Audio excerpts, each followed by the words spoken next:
Je reviens à Villeneuve-aux-Chemins qui est bourré d'histoires intéressantes. Et il y en a une qui m'a beaucoup intrigué et qui m'a donné envie de faire cet épisode, c'est la Croix Potence. Elle incarne à elle seule l'une des plus grandes injustices du coin.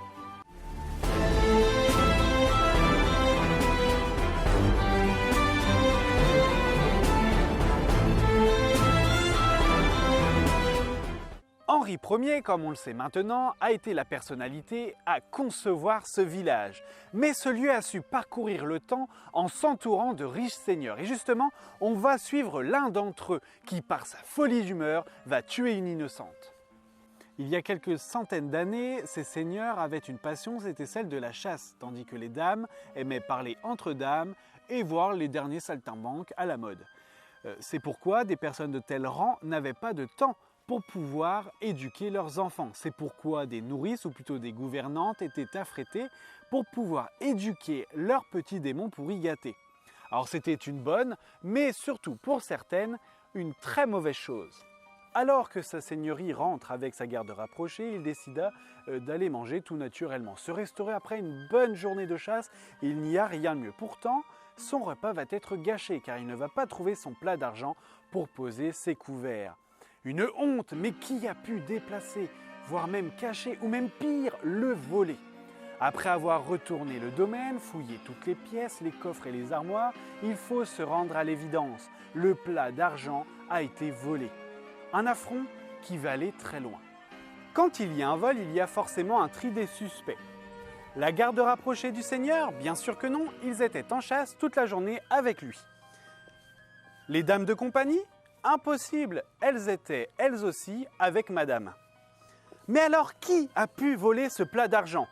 Une seule suspecte concernée, la gouvernante. Elle fut convoquée par sa seigneurie qui a été intransigeant, vu qu'elle n'a pas été capable de rendre le plat d'argent, mais surtout qu'il ne peut plus avoir confiance en elle, elle sera pendue.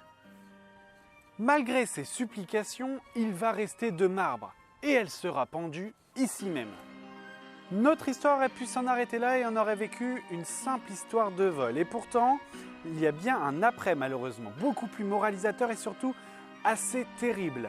Le domaine se prépare pour la fête et quand un domaine se prépare pour la fête, nous devons changer le mobilier, les tapisseries et j'en passe. Et justement, en changeant une tapisserie, ils vont tomber nez à nez avec ce fameux plat d'argent, illuminant la pièce. Tout le monde se regarde, parce que cette histoire avait été oubliée des gens, mais le Seigneur, pleurant de remords, comprit son erreur. Il a bien tué une innocente. Car oui, c'étaient ses enfants qui avaient caché ce plat d'argent derrière une tapisserie, mais étant trop petits, ils n'ont pas compris les tenants et les aboutissants de cette affaire. Il hurla même « Par Dieu, je le jure, plus jamais un innocent ne mourra de la main d'un homme de ce pays. Que l'on abatte et que l'on brûle cette potence maudite et que l'on y dresse à sa place une croix rappelant à tous, présents et à venir, que le droit de vie et de mort n'appartient qu'à une seule personne, à Dieu.